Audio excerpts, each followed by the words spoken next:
Not Always check that instead. I saw your picture the other day on the wall. My condolences. Was it in the post office? Yeah. Police department. Wanted underneath, yeah. Somebody had written bad stuff on it, but you know. They still love you out there. Francis, What's the reward up to? What's the reward up to? a young 24-year-old city administrator of Instead. And he did a annexation way back when, and you see how much I've aged. Yeah. Those were good Oh, times. we all have. Yeah. The sewers and water still work. That's the only thing that's important. Yeah, Yeah. I had a lot to do with that. Well, so just hire you in Something the right runs team. downhill. Yeah. Yeah, I think all you needed to know. All right, it is 7 o'clock. I will call the meeting to order. Please join me in the pledge. Pledge Allegiance to the flag of the United States of America and to the republic for which it stands, one nation, under God, indivisible, with liberty and justice for all.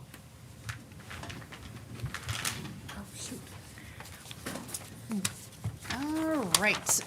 Before we get into tonight's meeting, I just wanted to make a quick statement on kind of the state of the state lately.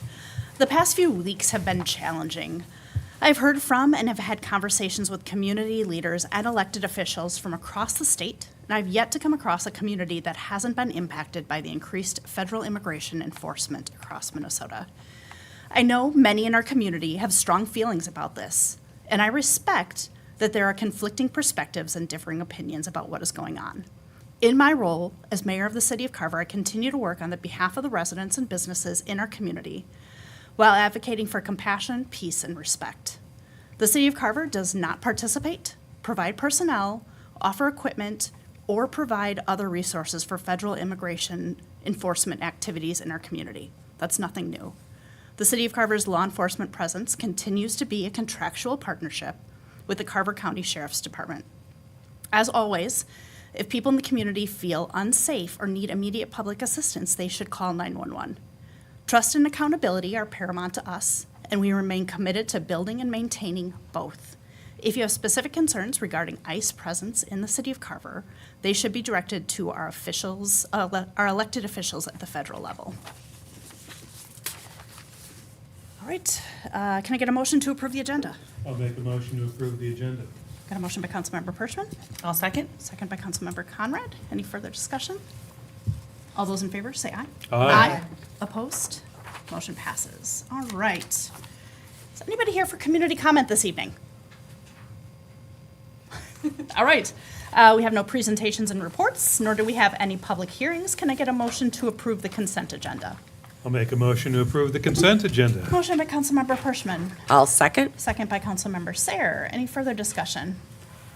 All those in favor say aye. Aye. Opposed, same sign. Motion passes. All right, we don't have any business items, so next is communications with the strategic plan update. Mr. Merrick. Council, do you want to just do the work session item Sure, first sure, while yeah. it's fresh in your mind? Yeah, that sounds good. So this is the disclaimer that I think I give every time. We ran out of time for a couple of items from Brent's city manager update during the work session. These work sessions, we give direction, we share ideas, but we don't make any final decisions. And this is what I casually refer to as our kitchen table conversation. So with that, we're gonna morph back into the work session for a few moments. And I'm going to change my display settings here, so if you can just maybe, I just gave you a solid 30 seconds. sorry. 30 seconds. So ultimate, just to kind of tee it up from a resident's perspective, the city council is considering filling a trail connection gap on Mount Hope Road in conjunction with the 2026 street maintenance project from approximately Lions Park to Fifth Street East. And so we've, as a staff, have developed 3 different scenarios for the city council to choose from. So looking for some feedback from the council on how you want to be informed yourself and ask questions, be critical of plan elements, and then how you want to onboard residents. If you want to include them early, do you want to get a head start and then invite them later? Do you want to scale down the options based on your own comfort level? Just kind of opening that up for council discussion. I think, Kayla, it was you that I interrupted when we called the Yeah. meeting. So I think to summarize my position, we are, with this project, we are directly affecting existing property and existing property owners. And while I understand that this project affects the community as a whole, the direct effect upon these individual properties would lead me to want to give them as early as possible information that we're going to be discussing, things that are going to directly impact the property that they own. Christine? I think Eric was the only one who had no. So who had no Okay. time to mention, so Yeah. I would like to sit back and let Eric have us. All right, Eric, no moment. pressure, but what do you got? Well, I didn't have I wasn't pontificating too heavily over this. So I don't disagree with the position that these folks should have early awareness. So my only concern is we're still we're deliberating ourselves on the matter. And I would hate for someone to come to the council meeting believing that we were making a decision on a fully baked path forward. So I am always welcome to have members of people from the city or those really directly impacted come to a city council meeting for sure. That's just no different than any other council meeting we have. Heightened awareness, I'm not sure what that looks like. I don't know if that meant targeted messages to those residents. If that's what we choose to do, as long as it's clear that we're deliberating ourselves, we don't have a path forward again. So there's no disappointment that we invited somebody in when we ourselves are not sure. That's my answer. Just one little point that's probably self-evident, but you're welcome to change. Like we have a regular meeting, so that provides residents with an opportunity to discuss based on kind of our traditions. But you could also change it to work session. You don't get comment, but it's a little less significant from a decision perspective, and we can still invite people to listen in on that. So my point in this is you have a full spectrum of choices here. If you tell us what your expectations are and how you want people invited, we can meet your needs anywhere along that spectrum. I had a little more time to pontificating, to pontificate. I had one question I thought of now that I didn't think of before. Brent, what's our timeline? I feel like we're not like in a rush or on a deadline. I wouldn't say there's not a deadline. The feedback that I've given the city engineer's office is work on everything but this trail section, because we are in there's a certain amount of like preparation of plans and specs that we have to wait for council approval, but there's some preliminary work. But there is if we want to get this bid in early spring, late winter, like the turnaround time on what could be a topic that would have some community interest or targeted neighborhood interest is significant. So I don't think I would say that we have less time than probably what it appears if you want to hit ideal dates for bidding. Thank you, that answers it. For myself, I just more look forward to having that meeting where we can deliberate, I can before the meeting, we're continue to get more information so that we can give good direction to staff, because we're not good stewards if we're going to go over bidding several different type of projects. So like, I just want it to be more clear that when we narrow it down, you know, if we have this, you know, potentially 3 options, if we narrow it down, that's so we have a focus and we don't spend more time and money than we need to on like speccing out different projects. I think what we're looking for you to opine on is if you need anything ahead of the meeting, that was Brent's request. Yep. And how we are communicating this to residents who live in that section of Yep, Mount Hope. I have everything I need, other than once, and then we will have that discussion where we can deliberate more. And I don't see anything too different than how we normally would let residents know. You know, maybe a reminder would be good, because I don't think we're like obligated to how, like on some, like zoning changes or like certain, you know, X number of feet somebody, so it's like, we're just doing it out of, you know, to get their input, you know, or to keep them engaged, and then, but, Correct. I There's don't not, there's just- not a public hearing yeah, requirement. that's, And again, the council's welcome to provide all 3 scenarios or make up a 4th. I think the request to narrow, and it could be 2, frankly, is that there have been times where like there's maybe a scenario that's maybe what some people or the council would consider just not even an option. And sometimes it's helpful, selfishly from a staff perspective, like if the council's not even considering scenario G to like wipe that off the board, we're gonna rely on you to tell us how many choices you want or how you want this navigated, because I do think Councilmember Conrad made a great point in that when you're retrofitting a trail, when I think about hearing issues that kind of flare in other communities from colleagues, like putting in trails and sidewalks in established neighborhoods is probably top 5 of how things can come a little bit unsettled in a community. And we kind of saw that frankly a little bit in our 2019 project along Critchie Hill Drive and putting a sidewalk there. And so we have some history with that, so I'll defer to your judgment on how you want this laid out. So I think I got lost in Councilmember Pasco's ask versus your question. Your question was refinement before we bring it up at the next council meeting. Is the retaining wall rebuilding that? Did we decide if that is just off the table because of the cost? That's what next meeting's for. Okay. Because you're asking if we should narrow it down. I wasn't sure that we had, Well, we're not narrowing it down tonight.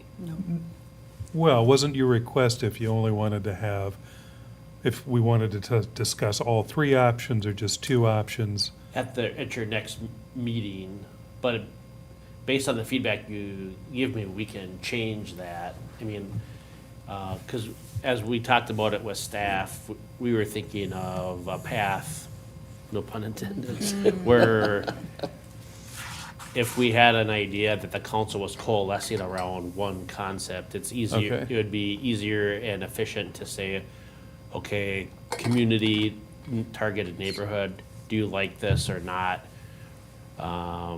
As opposed to introducing, do you like any of these choices? There are 2 distinctive processes for that, and we can do either. We came up with the choose one, and then we'll go out to the community, and if they Alright. like it, we could have those other 2 options in our back pocket, so to speak, to say, well, we have these other 2, but this is the one that we're talking about the most. I like having all of them because it shows we've done our due diligence to look at all the options rather than just coming with a lot of feedback we get is it comes out and it looks like we've got a ready-made project and we're already done and we've taken no feedback on it. So I'd prefer to have all 3 come at the February 2nd meeting. And even if it takes 2 minutes and we're like, that one's not for us, then we can take 2 Yeah. minutes. to I didn't option mean to C. suggest, I didn't mean to suggest otherwise. I wanted to be sure I had addressed Brent's request and not just the discussion of when we invite impacted residents.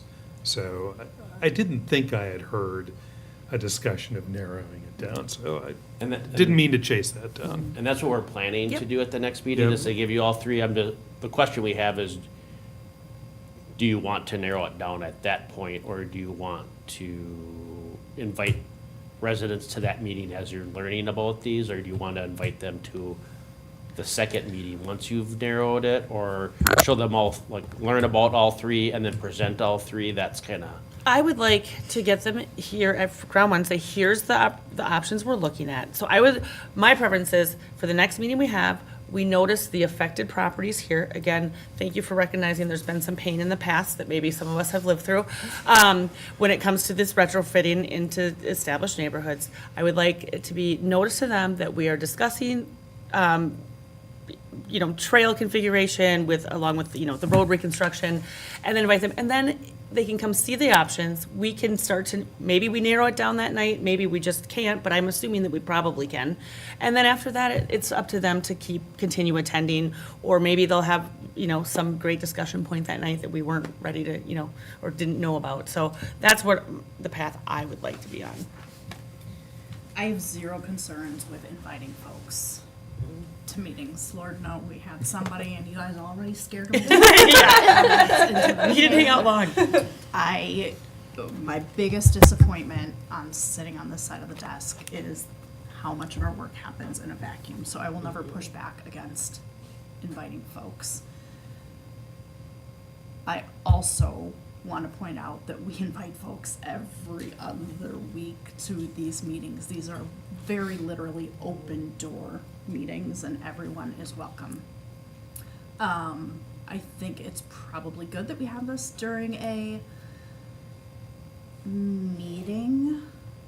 Although it feels like in the point of the process, it's a little bit more of a work session agenda, but those are tough conversations because we've already had somebody come to our work session where it's like, hey, thank you for coming, welcome. You can't say anything during these work sessions because Yeah. that's the way we set things up. It's more conducive to us getting our work done when we're not making any decisions that are final. I think what we need to be really careful in is that when we are reaching out to these residents, we are really clear that we are not signing contracts, we are not producing plans and specs, we are not doing final work orders, and we will not have the shovels in the ground on Tuesday, February 13th. But seriously, because people will get fired up, and I think we need to be really prescriptive as to, we're looking at some concepts for a future plan, or for a future project, and, just want to make you aware that this is happening tonight. I also think the feedback that we might get would be good. There's so many options, only so many options in that area, but maybe they like it, maybe they don't like it, but again, at the work session, we're gonna get less of that, but we can at least have some dialogue then, if and they can have questions about it, right? Specific questions where they can't necessarily do that at a work session, so I think a regular meeting would be preferable. Direction. yeah, so I'm hearing basically kind of what we had planned with the wrinkle is we're gonna do a mailing for that meeting specifically, and then you may or may not choose to coalesce a trail option based on that feedback. But we'd like to be in front of you at your February 19th meeting with plans and for a notice for plans and specs. So that's where we'd notice the entire project area for that, because we get into the bluffs and such, but we could do targeted, and we'll, just for good measure, we'll do social media, just because there's a lot of folks that, when we did a trail or that walk, and we had two different people walk the trail section by us while we were looking at it, so we recognize that it's a high traffic area, so. Yeah, that was gonna be my ask. Thank you for anticipating. Then a couple other things, emergency operations plan, I think I've sent some emails out on this, but we've hired Rick Larkin with Beacon Safety Services to lead our emergency operations plan. We have a plan in place that's kind of rooted in the county's plan, but we're looking to create kind of a user-friendly operations guide that's localized to Carver. So Andrew Simmons and Chief Walsh are kind of leading that. And then when we kind of land the plane on the document, we're gonna wanna run through a kind of a tabletop emergency exercise that'll include the council, so we can all kind of get used to our roles and responsibilities, but we're relying a lot right now on organizational experience, and we want to make sure that we have plans in place that if all of us are replaced, or when all of us are replaced, that someone can go in and say, okay, this is what they do for a tornado, this is what they do for a flood, this is how they communicate. It's a really interesting topic, and Mr. Larkin has a lot of experience in this, so I think we'll be well served.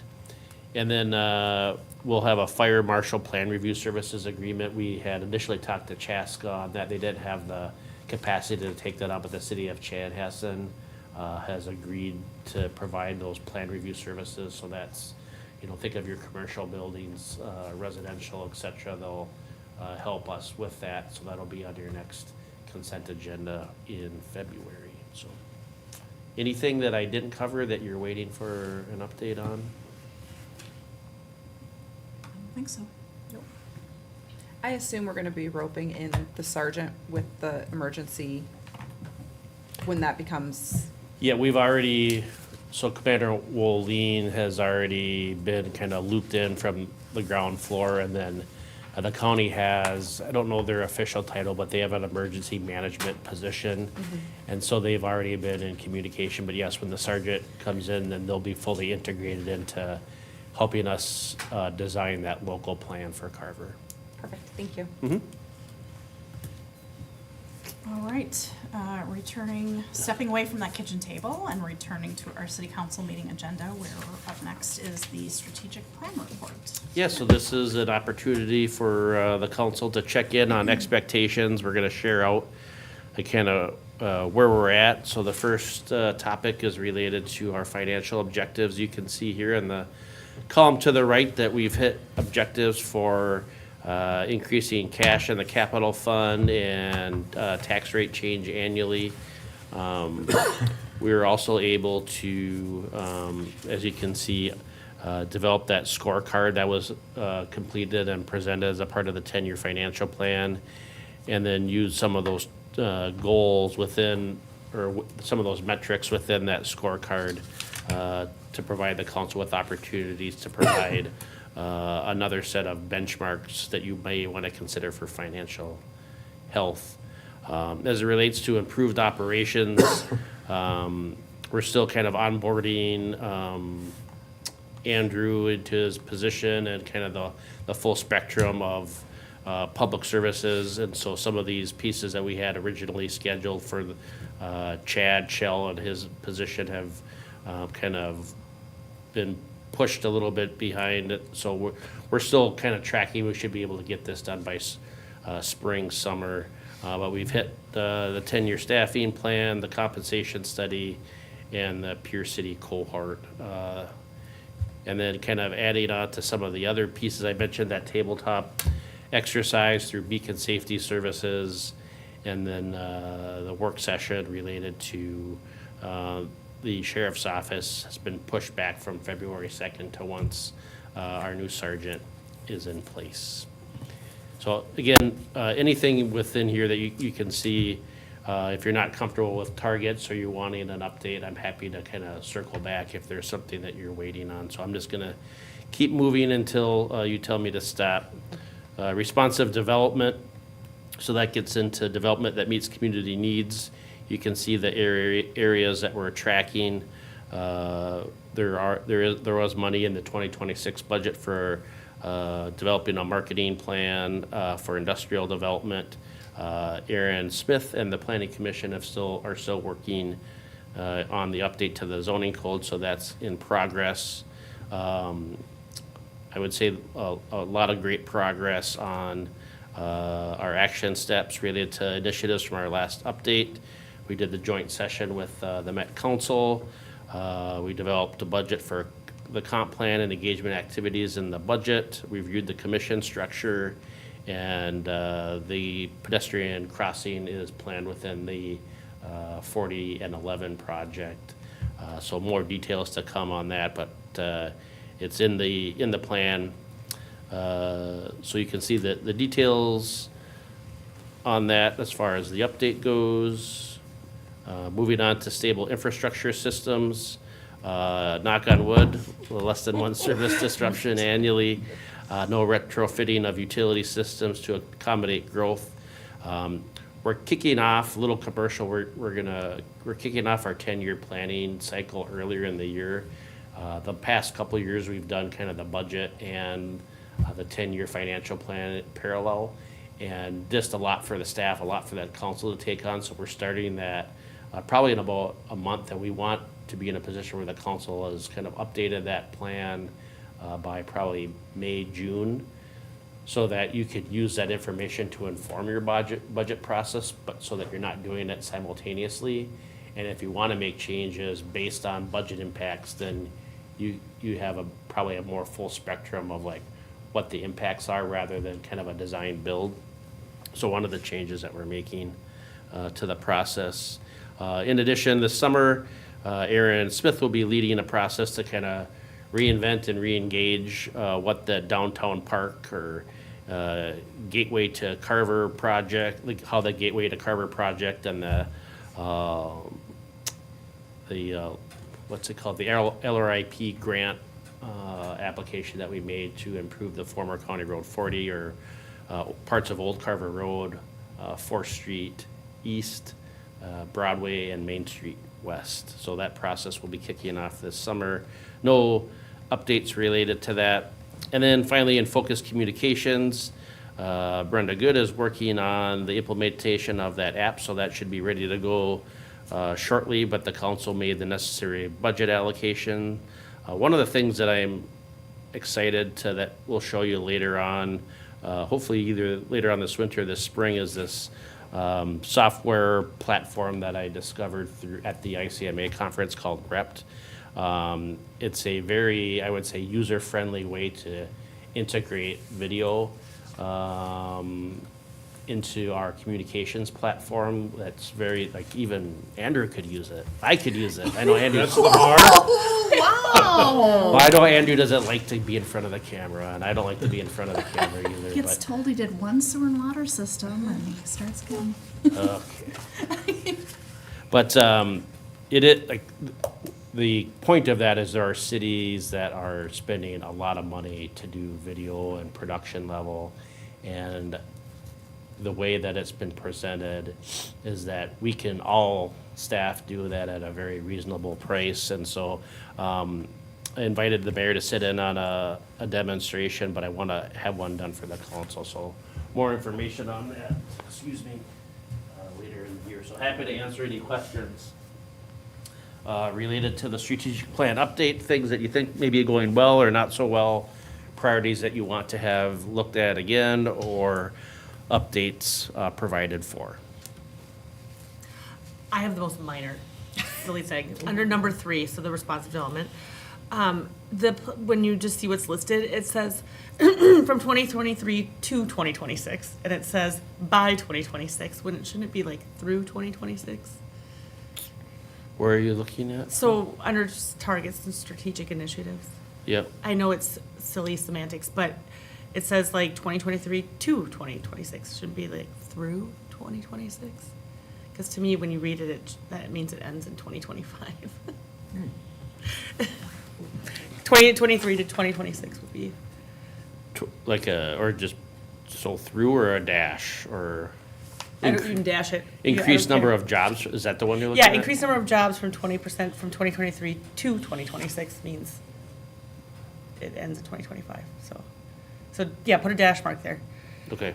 And then the same thing when we look down at the retail services by 2026, and by that, it should be through 2026. Or by year end. Yeah. Or 2027. Yeah, sure. Yeah. Whatever it Or looks end. like. Or under Q2. That's the only comments I had, thanks. Good catch. All right. Thank you, Brent. Let's see. All right. Council communications. Kaylee, you want to go first? I don't have anything. Christie? HPC meeting was canceled for the month of January. No updates today. All right, Eric? You received the Southwest Transit update already. It's a full day meeting? Yes, it was on Saturday, so we retreat, that's the worst word for being cooped up in a small room for an entire day, but, so just, as we discussed, in the work session though, I'm really excited about the possibility of using the vehicle sales tax dollars to fund Southwest Prime for Carver.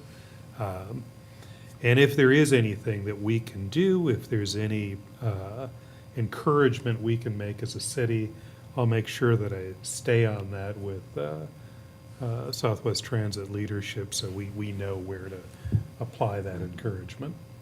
Yeah. If it wasn't clear in the work session, I Yeah. would be eager to start that sooner rather than later. It seems like a silly, rule following that because we signed the contract, we have to go through that, which I'm all for the rule following, but if there's any way of starting that sooner rather than later, just remind Eric if you get the opportunity. All right. Courtney, I forgot to mention that I attended the Carver Business Alliance meeting. Oh, you did? Yep, so. Thank you. Yep, sorry about that. So, Brent, I don't know if you remember, we had nice discussions, obviously. I don't know that there was any super highlights at that meeting. I know that Carver and the Minnesota talked about, they're doing their oral history, and they've been working on that. Mocha Monkey, this I remember very well. They're closing an hour earlier now, so they had been open till 6. They're going to be closing down now at 5 o'clock for the coffee shop up there. Just for their winter hours. I'm not sure if it was winter or for just in general, but Is that when the bank closes? Is I 5? don't know. I don't know. Okay, Brad, was there any? So wasn't that bankers? I would think. Good question. Yeah. They Well- must just not be getting enough traffic after the bank closes. Yeah. I don't know, Brett, was there anything else that you? Okay, there you go. All right, updates for me on January 8th. I had a dinner with the mayor at my home where I make a meal and we have a good conversation. We had 3 residents, 2 whom I did not know. One who looked really familiar and used to work at UHG peripherally with me. And then another woman who halfway through dinner, she was like, well, yeah, I'm a retired county sheriff. And she was the first female sheriff's deputy in the, what was it? It's New Ulm area, which was fascinating. And she got lots of questions about that. How do you set up these dinners? Like, how do you find the people who come, just out of curiosity? I posted it on Facebook, but I've gotten most of it from the messages that I put in my monthly newsletter article, where it just said, if you want to come, and I Sure. have people come, and they're willing to trust me with my cooking, which is more of a trust fall than they might realize they're getting into, and it was a really, really great group. Nice.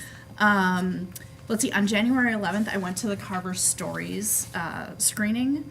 I don't like to reprimand you guys, but boy, did you miss out on something. So there are, let's see, I think that there are 10 total. They're doing 2 a month.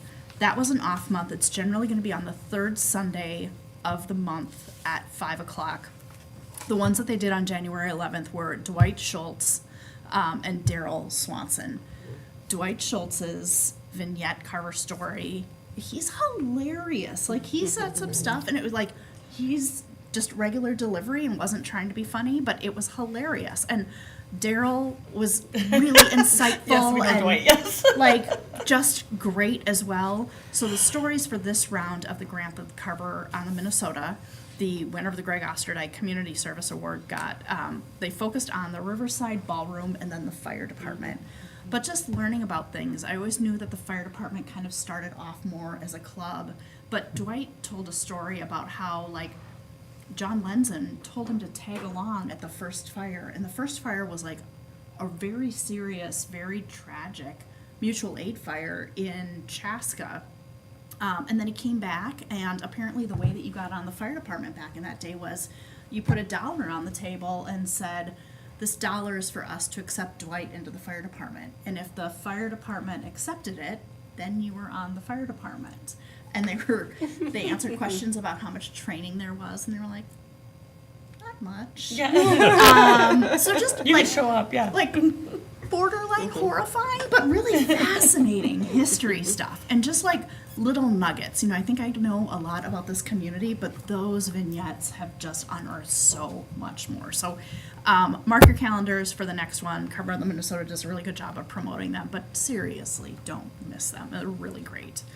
On the 12th, we had a executive committee meeting for the Minnesota Mayors Association. On the 13th, there was an executive committee meeting for the League of Minnesota Cities. Last Thursday, we had a League of Minnesota Cities board meeting. Speaking of the league, I want to call out for you all that coming up, I think it's February 8th, it's in your email today. I got the email around 1 o'clock this afternoon. I think it's from the league, and it's about their 2026 legislative preview webinar. It's free. It will cost you nothing more than an hour of your time, and it's where the league's intergovernment relations folks tell us what to expect through a city lens with the upcoming session. So it's always real good. They do a little bit of, crystal ball looking, but a lot of informed decision making and talking about what the league's priorities are and where they're going to push and where they hope to get traction on. So that is it for me. If there's nothing else, I would entertain a motion to adjourn. I'll make a motion to adjourn. Motion by Councilmember Conrad, I'll second. second by Councilmember Sarah. Any further discussion? No, we don't have to do that. All those in favor say aye. Aye. Excuse me, opposed, same sign. Motion passes. Good evening.